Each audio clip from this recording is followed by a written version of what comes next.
Welcome back, learners. So we were discussing about the overview of performance benchmarking.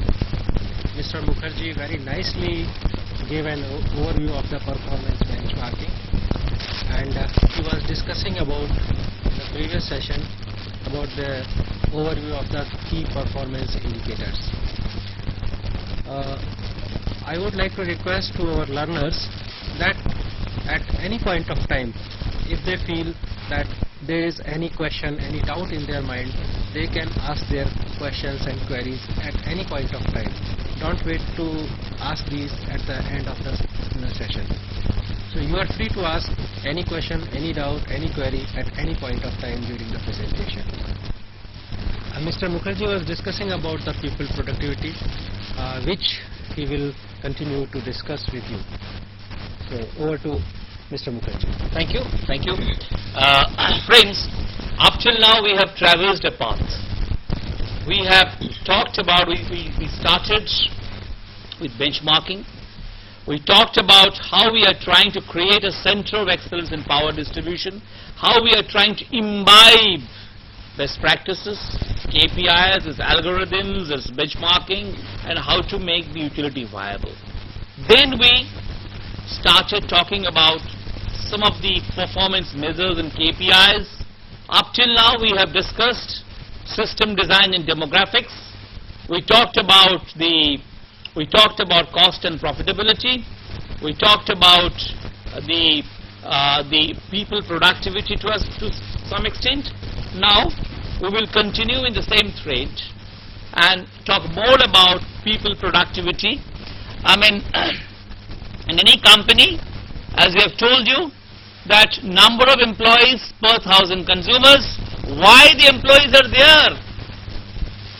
To serve the consumers, to serve the distribution lines, to earn revenues, and to read meters in some cases.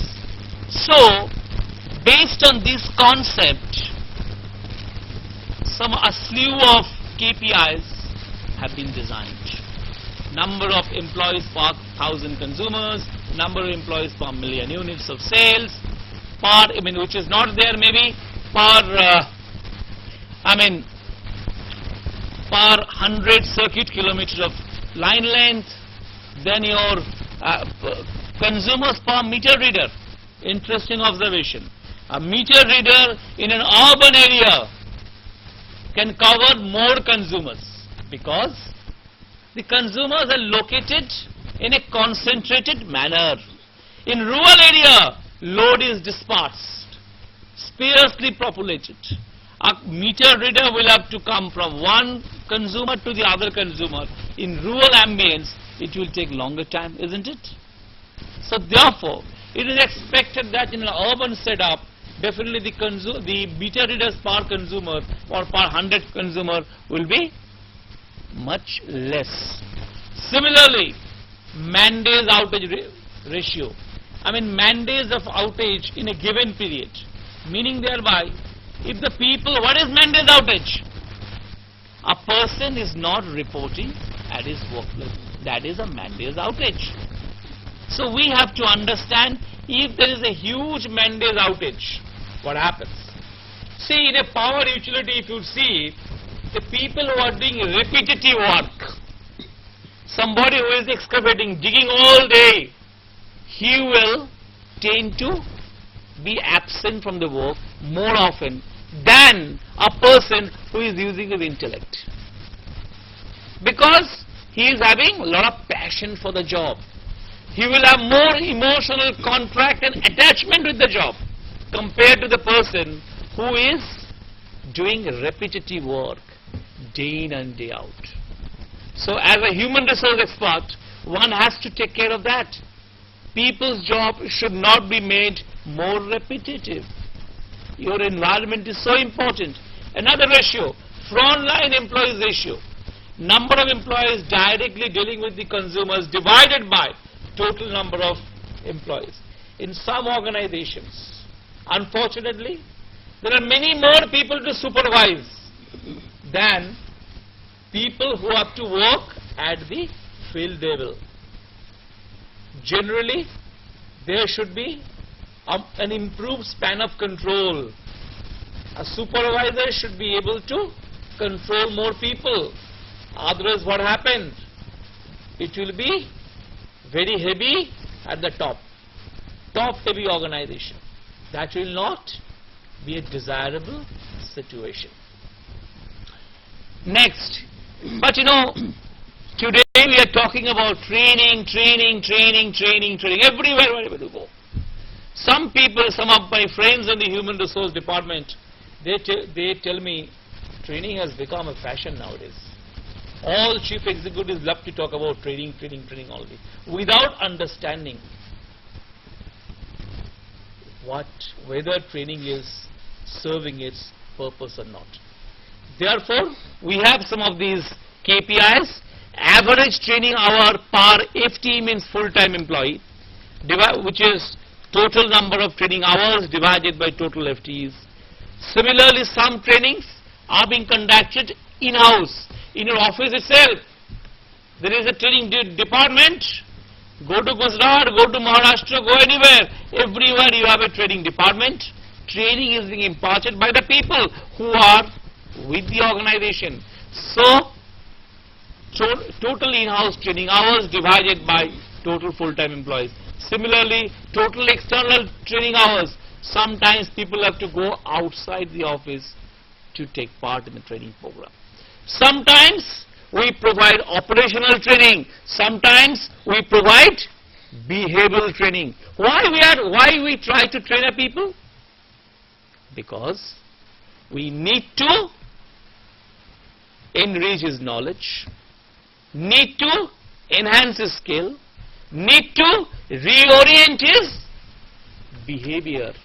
As an HR expert, people will say, it's called KSA, knowledge, skill and attitude. For these three purposes, we conduct training. So, operational training means to improve your knowledge and skill set. Operational training hours per full-time employee. At the same point of time, at the supervisory level, at the top level, people have to be given more and more developmental training, behavioral training, attitudinal training. So we have to keep track of that as well. I just quoted from this Kenneth Blanchard and Spencer Johnson. They wrote a brilliant book called 1 Minute Manager. They say the best minute I spend is the one I invest in people. So just to tell you how important it is to invest in people, and then to capture those indices, to understand where we are. Without measurement we cannot do anything. I will talk about it later again. Then again, but at the same point of time, training has got a cost implications. So we have to keep track of that as well. Average training cost per full-time employee, in-house training cost per full-time employee, external training cost per full-time employee, training cost as part of your compensation package.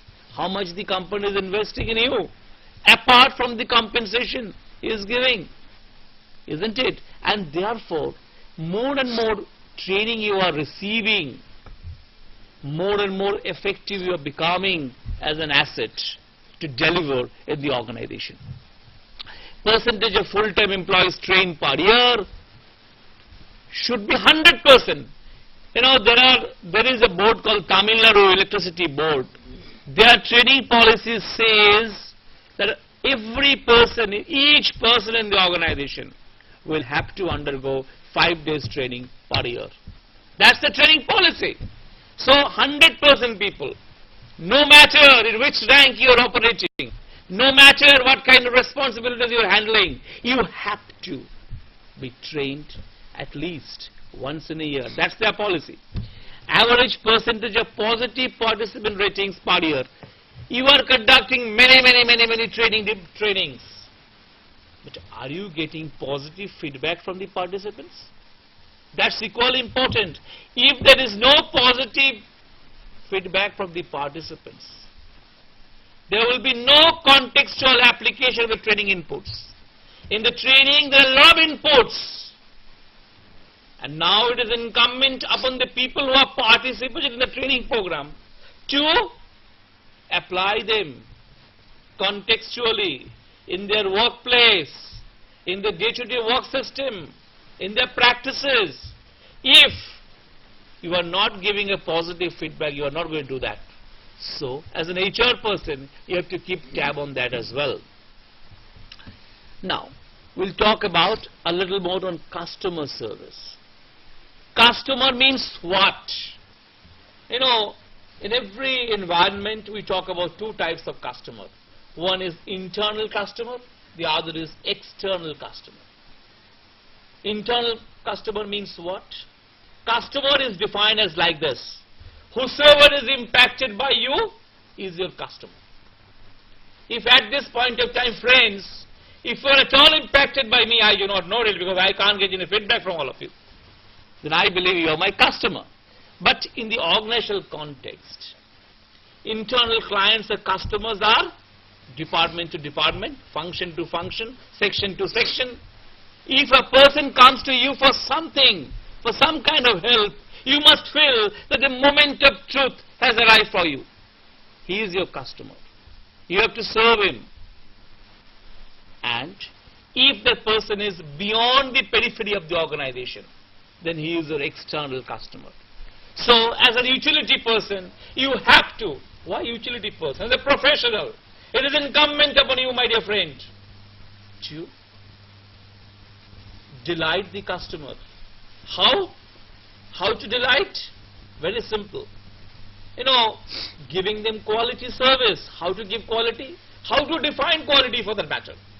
Quality is performance of a product or service divided by expectation of the customer. P by E. If you can meet his expectation, he is satisfied. If you can beat his expectation, he is delighted. That's what, friends, we want all of you to do that. I mean, in a utility service, you have to understand there are some transactions which happened before the supply being effected, some transactions having been done during the contract validity. For example, I go to a utility company for my new connections. He has to estimate the charges, he has to execute the works, then regular transactions, accuracy of estimated bills, actual meter readings, service at the customer center, telephone service, and so on and so forth. These are the regular. You have to send them bills. You have to read his meters. You have to serve. You have to go to the customer center, and you have to sometimes talk to the phone. These are regular transactions. Sometimes there are occasional transactions. Responding to an outage, voltage complaint, meter complaint, inquiries about charges, appointment scheduling, respond to customers' letters, estimating. So, meaning thereby, you as a utility person will interact with the customer or consumer before the service is effected. Once the service is effected, billing is very, very important. And if anything goes wrong in the supply, then you have to again interact with or transact with the consumer. You have to keep in mind these 3 phases, okay? Now, in a customer service, there are some key ingredients: commercial quality supply, continuity of supply, power quality, importance to consumer, control. But you must understand that there are these service parameters should be controllable by the companies and measurable by the regulators. Today you all must be knowing we have got a regulatory regime, at least in 18 of the states now, 19 states perhaps, already we have got State Electricity Regulatory Commission. Moreover, we have got a Central Electricity Regulatory Commission sitting in Delhi. So, regulators, why regulations? Electricity is long considered to be a monopoly business. In a monopolistic market structure, you have to define certain service standards. Some kind of game plan, some kind of rules of the game are to be defined and described. Who will do that? Regulated. And therefore, regulations have come and regulators have been put in place. In most of the states now, Now we are going through a reform phase. I believe in the next 1 or 2 years, regulators will be there everywhere. You see, so therefore, you need to, there are a lot of KPIs are there. I don't want to go through them in details. You can always read it will be posted on the website, I have been told. So, but still, to tell you something on this, outage response time. Example standard is within 4 hours in urban area, 6 hours in rural area. If there is an outage, supply has to be restored in 4 hours. But maybe we are talking about Indian standards. The world standard is much less. Go to I mean, even the best practice club we have formed amongst the Asian countries, their standard is even much less, 1 hour. If there is an interruption, supply has to be restored within a span of 1 hour.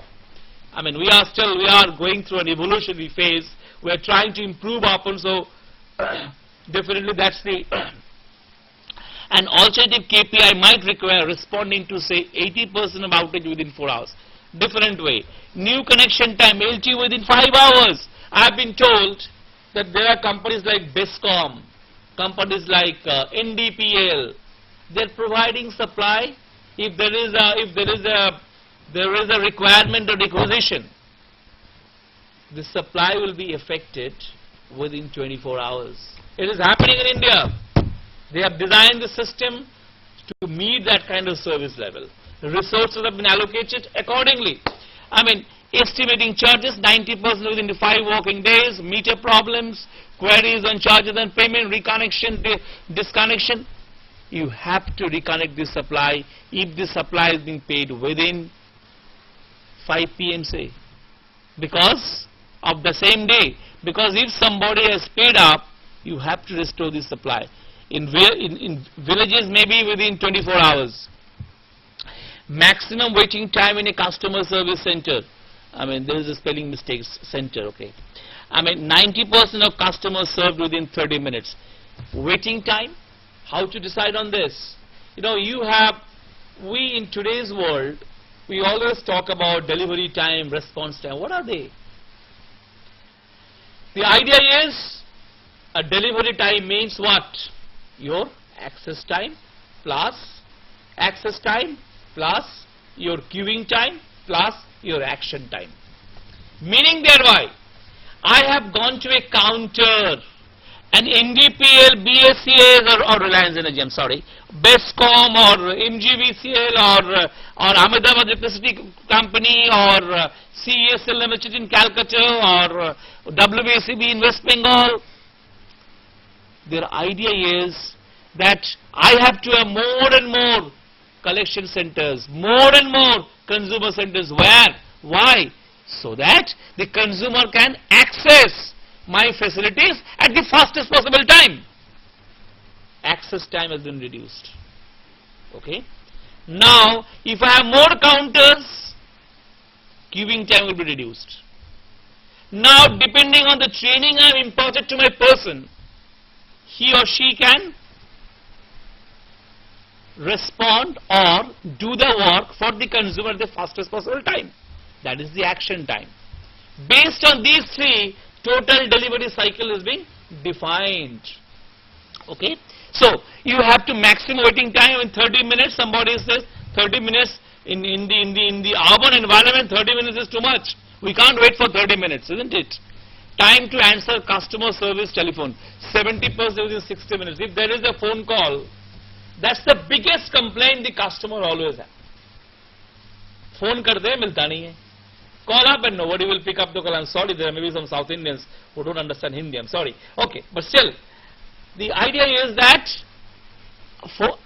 somebody is calling and nobody is picking up, and therefore many of the utilities are taking the help of call centers. At least there will be somebody to take the call. To that extent, the customer will be happy or satisfied. I mean, they have got some expectation that my phone calls will be answered. Then actions done or not done, I don't know. Okay. So the next is the notice to supply interruption. Very, very important. If there is a supply interruption tomorrow, you have to inform the customer well in advance. He might have something to do. If there is an interruption of 8 hours, 10 hours, 12 hours, 15 hours, 4 hours even, the customers must make preparations for that. If it is an industry, he has to run his through diesel generator set. He has to make arrangement for his diesel. So you, the power utility person, will have to inform him well in advance. Similarly, voltage complaint, respond within 10 working days. I mean, number or the number of actual metering within a year, response to customer letters, you have to respond to all customers' letters. Another area, customers are very, very unhappy. My letters will never be answered by the utility unless I send a legal notice. So, that's I am an utility person. I work utility for a very long period of time. I know this is a complaint we are all receiving.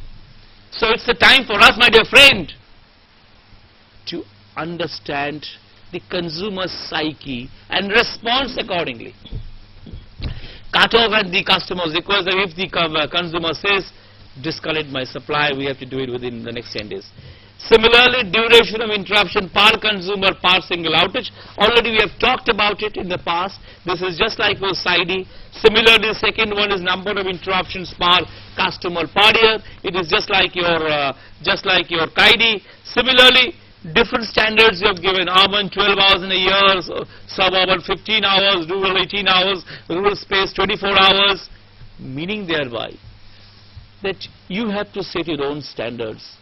There is no sacrosanct, What is your standard in the city of Rajkot will not be the standard for the city of Baroda, I know. Baroda is managed by MGVCL and Rajkot is managed by the other utility in the state of Gujarat. But your standards could be different. What is this is quite natural. What is the standard in a place like Godhra? In Godhra cannot be the standard in a place like Baroda. There is no doubt about it. We have to set our own benchmarks. Yearly duration of interruption without the forced measure, the measures and the third party action, meaning thereby the maximum hours of interruption per consumer per year. Similarly, improvement standards, meaning thereby you can also design numerous KPIs for your customer service. It's up to you. Similarly, your power quality standard for frequency, magnitude, amplitude, fluctuation, voltage imbalance, voltage jeeps and short interruption, long interruptions, you have to have your own standards. Meaning thereby, you have to define your standard. In most of the cases, these standards have been defined in the I rules of yesterdayers. Even today also, the regulator is also defining all these standards. We have to ensure that we are managing within that standards framed by either the regulators or by some other legal statutes. I have just picked up some of the regulatory standards. Regulatory standards, as I have told you, whatever is happening in Baroda will not be the case in some other place, say in Bhubaneswar. So, release of connection for existing network. For GERC it is 20 days. GERC means Gujarat Electricity Regulatory Commission. DERC Delhi, it is 7 days. MERC Maharashtra, it is 30 days. KERC is 30 days. AP is 30 days. RE is 30 to 45. UERC Uttaranchal, they are saying 7 days. You have to release connection within these next 7 days. Different regulatory standards within the same country, you see. Different regulators have set different standards because you have to make these things unique to your area. What is happening in Calcutta will not happen in Delhi. We all know that, and we have to be careful about that. Release of connection from the existing network. Similarly 7 to 15 days for GERC, DERC 15 to 30 days, MERC is not available. And APRC 7 to 15, UERC is 30. Rectification of supply restoration in urban areas, 4 to 24, DERC is 4, MERC is 4 to 24, KERC, all are saying between 4 hours and 24 hours, you have to rectify and restore the supply. Okay? and in the rural areas maybe 3 days in some cases they have talked about, but mostly within 1 to 2 days. So these are the different regulatory standards. Just we have picked up from their performance standards they have set for their utilities, and just we have picked up those figures from that only. So now we have talked more about KPI. I think in the last class also I think we have been talked about all this. I just ran through all of them to give you an overview, to make you again understand. Maybe yesterday's class there was more concepts, more contours, and today I am trying to give more contents so that you can understand the priceless position the KPI data has in the Indian electricity sector, or for that matter everywhere. But here we have to do it for ourselves, because as I have told you, we are lagging behind the other sectors. Why electricity sector, with so much of talent, with thousands and thousands of years of experience in the industry, is the first generation plant in India came in way back in 1895, isn't it? So more than 100 years old. I mean the first man, the Edison, who discovered electricity in 1869, much before Graham Bell did for telephone. So why we should be lagging far behind? That's my query to all of you. That's our challenge, sir. So we have to meet those challenges. Now we will talk something more on this performance monitoring. Now we are gradually ramping it up. We have understood. Now we have to do it how at the organizational level we have to understand that. What is performance monitoring? It's a dashboard to trigger action. You know what? All of you must be knowing what is a dashboard. Many of you must be driving car. In the car you have a lot of dashboard.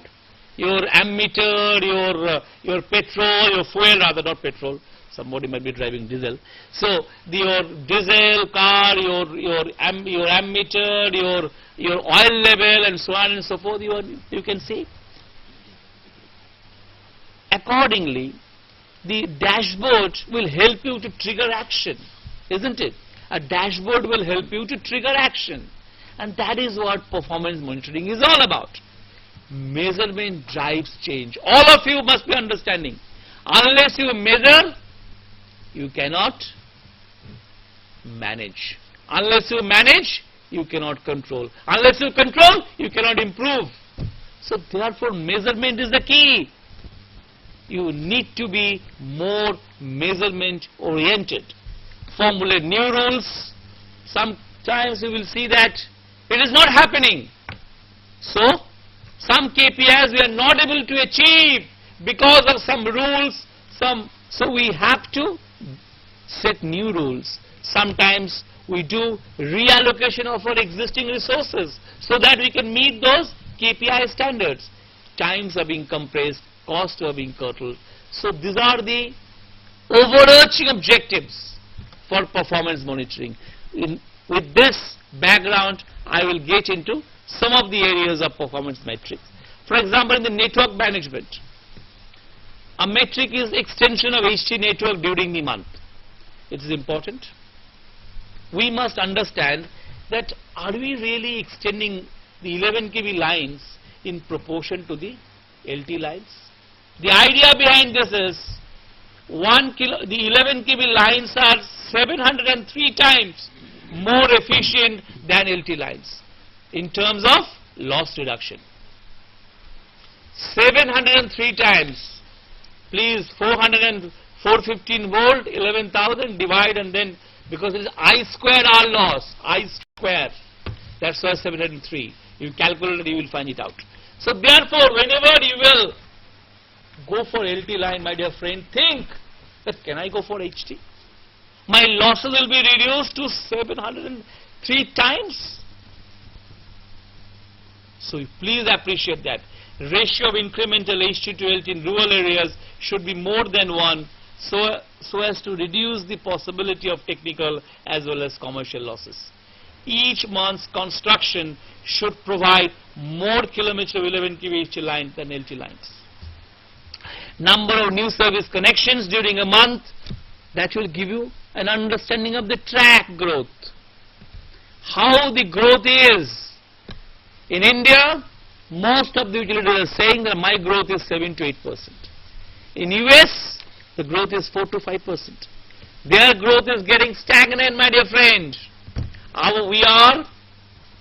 We are growing at a faster speed. What does that indicate? See, it will come from your economy as well. Your economy is growing faster, so your electricity growth will be faster as well. Earned value analysis, this is meaning thereby you need to monitor the progress of a project. This was what is my actual progress. This was what budgeted or planned. Why we are not able to ensure that the budgeted or actual progress is not in sync with my budgeted or planned progress. If they are not, we have to do some corrective actions so that we can do a bit of loading or smoothing of financial and human resources. If lagging behind, take action to get project back on track. If ahead of schedule, slow down the work if required so that the cash flow is not negatively affected. Sometimes we have to do that as well, but generally we lag behind, isn't it, my dear friend? Next, capacity building. Number of trading hours in a month as compared with a plan for the month. Why important? I've already told you, skill improvement and behavior orientation. Checking with we have to see, we have got a trading calendar. We have to see whether we are on track or not. Number of communication meetings, yes, so important. Many people have been told that they have not seen the big bosses in the company. Especially if it is a big utility, it happens. Communication meetings do not take place. Without eye contact, without communication, without empathy, you cannot have sympathy. So therefore, nothing will work. In our communication process, the way it happens, first you have to empathize, then you have to synthesize, then you have to analyze, and then you have to synthesize. Without communication meetings, an utility will not move ahead. I am sure all of your executive engineers and superintending engineers communicate with you regularly, effectively, efficiently. Why I said effectively and efficiently? He might communicate a lot of things that may not be translated into actionable items. Don't do that. Make your meetings very, very effective and efficient as well. Meetings all across the world are known to be time robbers. They rob your time. So therefore, you should be very, very sensitive to those issues as well. Short meeting, keep it very short and sweet, so that meetings will be more effective and efficient. Level of achievement against the performance standards, yes, as I have told you, to what extent you are able to achieve your performance standards. Number of meters found defective during the month. Indicators of quality of meters. You might take a decision on the future purchase from the same vendor if the meters are bad quality, and you need to again, number of meters burned also needs more investigation. Number of meters found tampered, resulting in your losses going up, you have to take actions. ATC loss for the month, an indicator of the commercial and technical losses. Overall standards of performance, outage, voltage, new connection, reconnection, complaint resolution. Similarly, reliability indices, ID, CIFIC ID, so on and so forth. Meaning thereby, you, my dear friend, who are at the frontiers of electricity industry, who are the vanguards of our electricity industry, we must understand what are the KPIs I should look at, and why they're important, and how I should use them. That's the bottom line. That's the message we would like to spread to. Now in that context, we will talk about some of the quality tools, because now you have understood, now you have to get into the analytical mode. you have to analyze this KPIs and whatever maybe. We'll talk about something on this. For example, histogram. I mean, you maybe know what is histogram. Histogram is a frequency polygon diagram. Very simple. I will explain to you. You know, you might have heard about average. This word you might have heard. Average you must have had. Mean, median, mode you must have heard. What is mean? What is median? What is mode? They are all central tendency figures. You know, suppose, what is the average age of your linesman? You will say, sir, it will be generally in most of the electricity sectors, they are 45 plus. Believe me, we don't expect them to climb up the pole. They are definitely 45 plus. This is a fact of reality. But now, because for such a long period of time there was no recruitment from the late 80s, the old people, they are getting older and older and so on and so forth. It's a big problem. We are trying to address that. But that's the average group. That's the average age. Sometimes we go for mean, sometimes we go for median. Why median? If we see, it all depends on the skewedness of the data. If we see that the data is increasing or ascending or descending in some way or the other, we'll go for median. I will not get into details of statistical applications. Sometimes you will see that in a profile, I have taken the say SID value of many of my subdivisions. At one value, say that is 14 hours, out of 50 figures, 46 figures are within the range of 14 hours. There are 4 which are far away. So what should be my figure? Should I take those two values, those values which are 2 hours or 3 hours or maybe 50 hours? Should I take them? No. If I see that the values are concentrated on a particular value, we will go for modal value, mode calculations. So mean, median, mode is central tendency. They will give you a representative value of a data set. That's the idea of mean, median, mode. So you as a power professional, you have to understand where should I use mean, where should I use mode, and where should I use median. Generally, we use mean and median a lot in all these calculations. Once you all will be very much data driven, once data will be there very close to your heart, sir, I can tell you, you will do the analysis yourself through mean and median, and you can always go a long way, I'm sure. Histogram is a frequency polygon diagram. Frequency means, as I have told you, there can be some value against which I found there are many instances. That is called frequency. The number of occurrences of a particular data. That is called frequency. So based on that, we can draw a frequency polygon diagram to have a feel that whether these KPI values, ATC loss or the SID, KIFI or whatever maybe, which kind of pattern they follow. Okay. Similarly, we can do that. Now, sometimes we have to do the cause and effect diagram. What is cause and effect diagram? I mean, cause and effect diagram means, somebody called Ishikawa, he really discovered this. A cause or rather an effect must have many causes. And we have to see those causes first.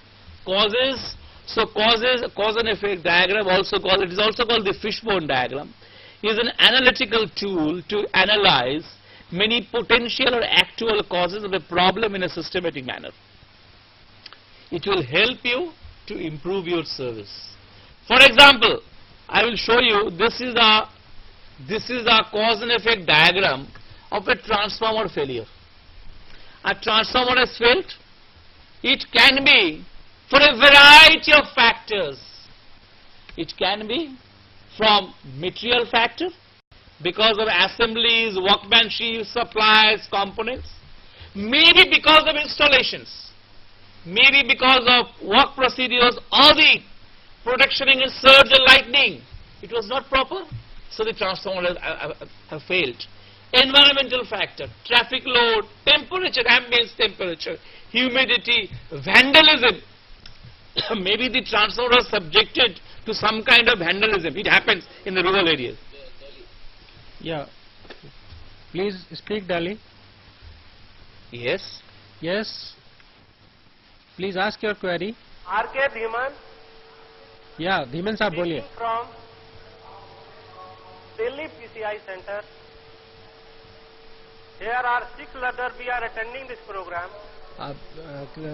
Can we have a higher volume because we are not able to listen. Hello.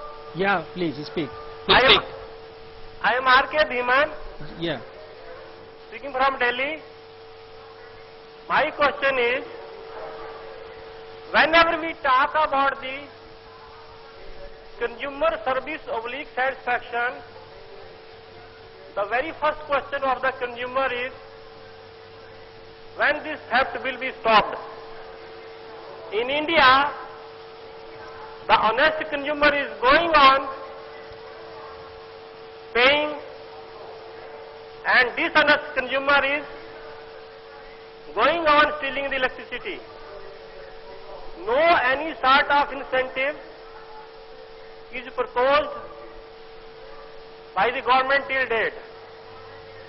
Even the provision of flying squad is not proposed in the Electricity Act 2003.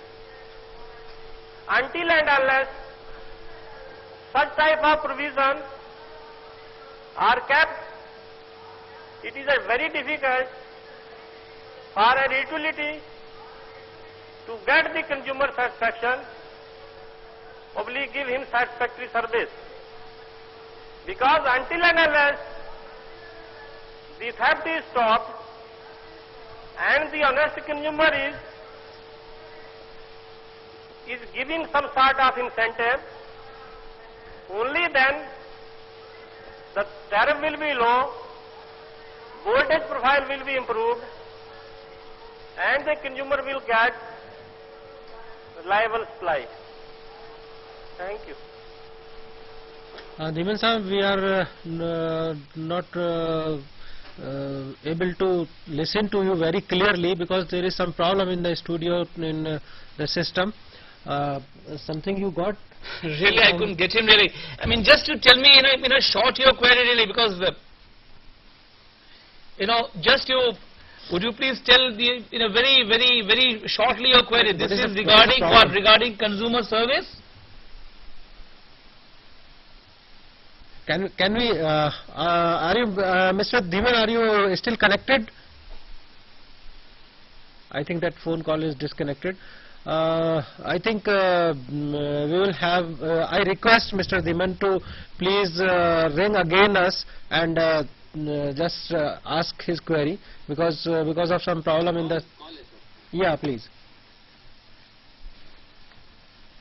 Yes, please speak. My question was, are you hearing me now? The sound still is very low, but we are trying. Please speak. My question is, Yeah. until and unless we propose some sort of incentive to honest consumers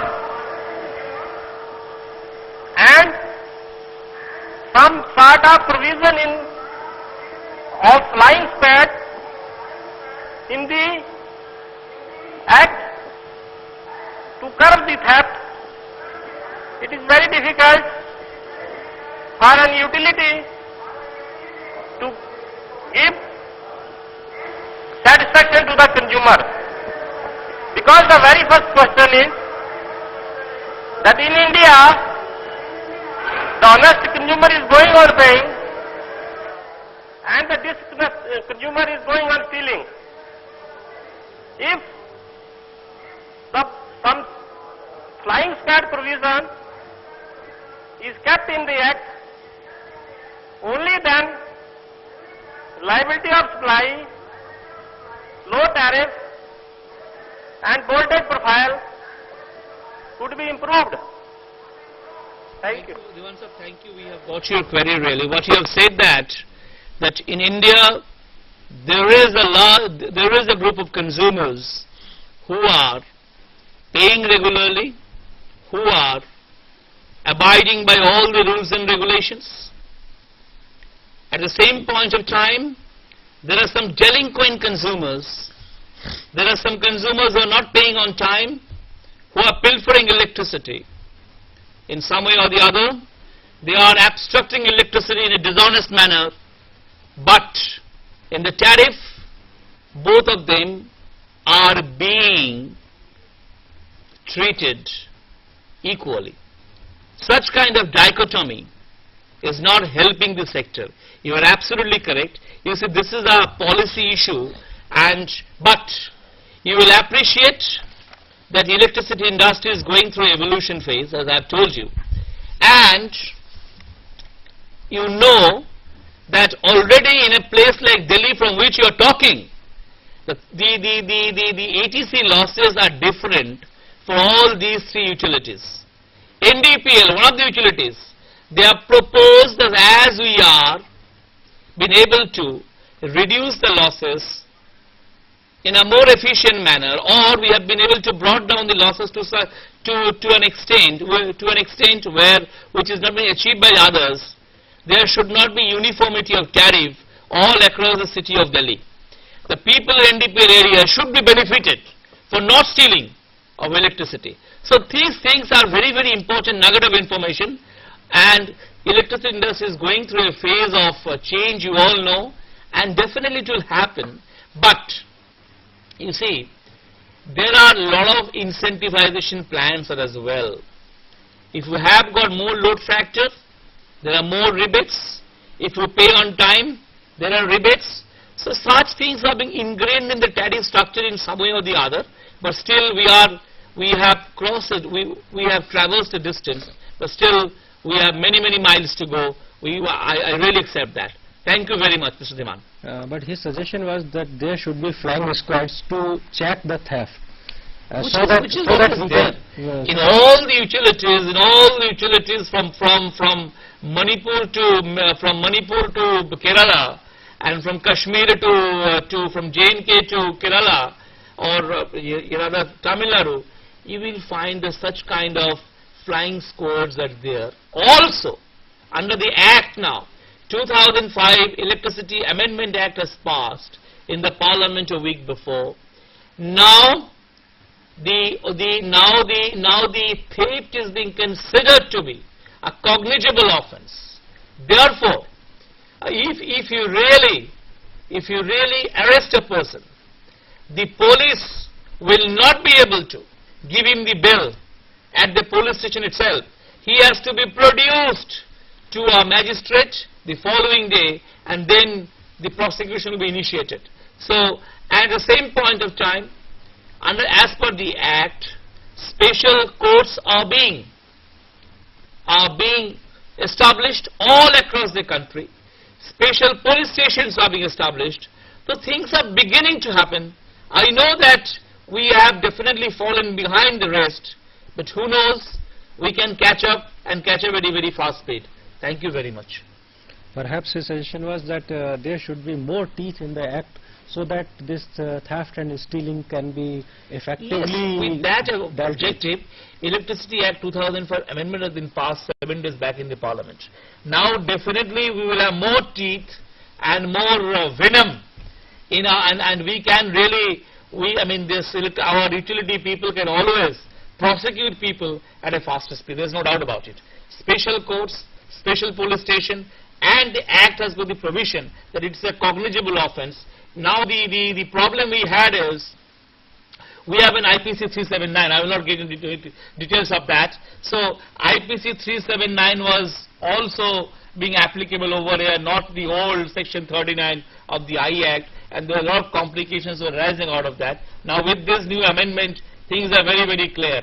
Anti-theft law is always now there in some of the states like West Bengal and Tamil Nadu. I think in West Bengal, Tamil Nadu, I'm not very sure, whereby if you have been accused, now the burden of proof lies on the complainant, as per the Anti-Theft Act, Anti-Theft Law rather, the burden of proof will be incumbent on the accused.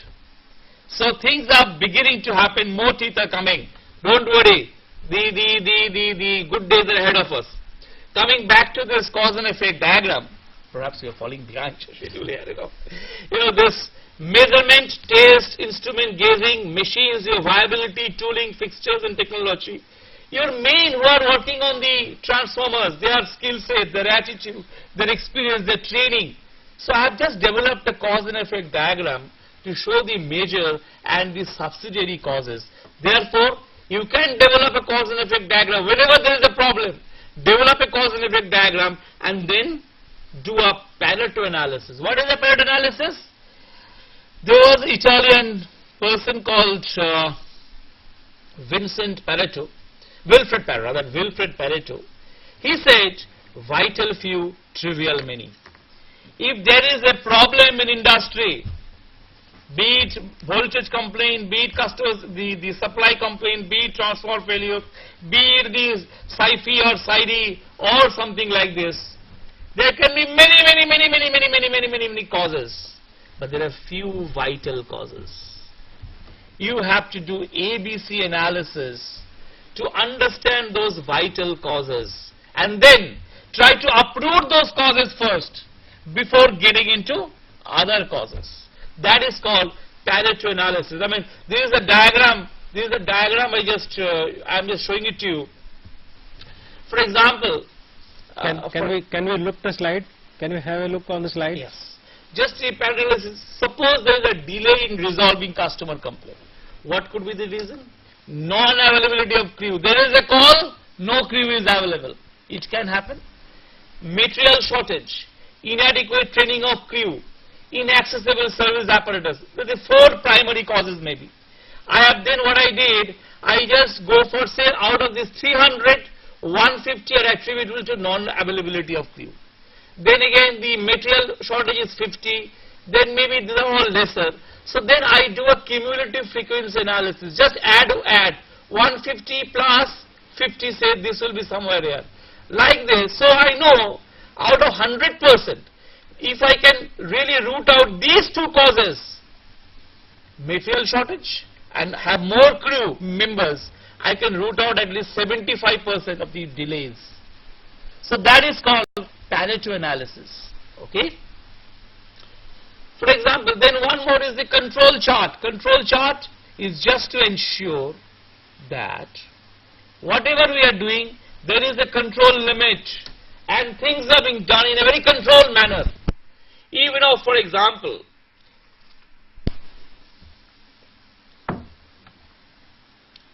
it's just like your traffic signal. You have to ensure that if there is a customer complaint, and what is the time to resolve the complaint? I do a range and mean chart analysis. I will not get in details of that. Just an overview of that. Then I know the mean complaint resolution time I will calculate. And I will find that they are within some limits based on my targets. Okay? They are within some limits, you know. They are within some, they are within some limits, okay. What I will do? So if there are some complaints which are beyond those upper control, lower control limits, I will assume there should be some reason. Either my person was a bit lackadaisical at that point of time, or there could be some other reason. I can investigate. Or if I find that everything is going beyond that, I will have a relook of my system and to take corrective measures so that all these customer calls are being handled within that time. So like this, you can always develop these control charts of mean chart and range chart. Then that's the time. Now I can always do, similarly we can do a lot of other control charts for providing a new service connection. So if I have got a control chart, I know the upper control limit, I know the lower control limit, I know the target value, and I know if the values are beyond those limits, I know how to, there should be some problem that I will investigate. That's the purpose of doing the control chart. This is called the plan, do, check, act, PDCA cycle. Whenever we do something, first plan. First you please plan and then do. See, then check again whether you are doing the right thing or not. Then act in a full-fledged manner. Do not act without any planning, without any pilots, without checking the consequences. That's the idea. Plan, do, check, act. So similarly we have, so plan, do, check, act is very, very important. I mean, these are the different quality tools all of you should employ in your day-to-day life to improve upon your own performance, and as a result your utilities performance will be improved. Next we will talk about 5S. 5S is a technique. 5S is a technique used to establish and maintain a quality environment in the organization. This is the biggest problem in our power utilities.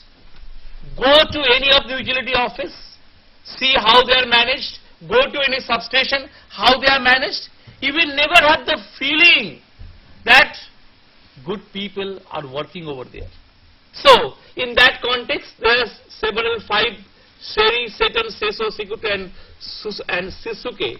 These are the 5 Japanese practice. Seri means very simple. You see, I mean, sort out the items and discard the unnecessary. If you see anybody's table, there are many things which are unnecessary. Sort out the items, discard the unnecessary items.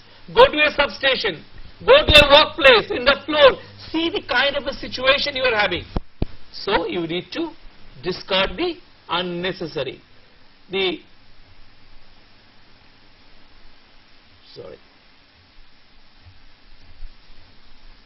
you set on, arrange a place for everything and everything in its place. We should know, generally we must know where we should keep this element. You have in a store you have been to keep all those inventory items. In a substation also, you should know where I should keep everything in a proper manner. Also in your workplace as well. So that you should check. If you can maintain that kind of environment, then you will be having that kind of a consciousness in your mind. Then again you are, clean your workplace thoroughly. This is very, very important. See whether your transformers, breakers are dirty by lubricants and dust. It happens everywhere. See whether the machines and equipments are dirty. See the surface. So you have to clean your workplace thoroughly. Maintain a standard, You need to really maintain a standard. See, I mean, ensure that people also eat at the designated places. It happens everywhere. We cannot maintain a standard. That's why we cannot keep. I've been told that in a utility called NGVCL in the Madhya Gujarat, in Baroda city, they are implementing 5S technique. So we are definitely trying to improve, my dear friend. Train people to be disciplined. This is such an important thing. Go to any utility office, sir, at 10 o'clock in the morning. See the attendance level. People always say, we work late. We work till 10 o'clock at night. So we can't come in the morning. Discipline is not there ingrained in our mind. That's a fact. There is no sense of or semblance of discipline in our mind. And therefore, as we call it, we people always work with a student syndrome. Student syndrome means what? Means that if there is an exam tomorrow, I will read with a lot of enthusiasm today. Tomorrow your boss has given you some deadline. Today you will start working on that. You have done nothing for the last 10 days. And then in the afternoon you will go to your boss. Tomorrow is the deadline, so you are very tensed. And told boss that you have made a start. You have done something, some kind of work. And boss will then give you some advice. And no, XYZ person, you should do this. Try this, try this, try this. And then at the end of the discussion you will tell your boss, sir, if I have to do all this, I can't complete it tomorrow. Can I have an extension? So that's the discipline. That's what I have. So think about all this. Now we will talk about. Okay. So we will continue our discussions in the next session. So this is a time to have a break for 15 minutes. And now we will reassemble here at 11:30. So thank you. Thank you.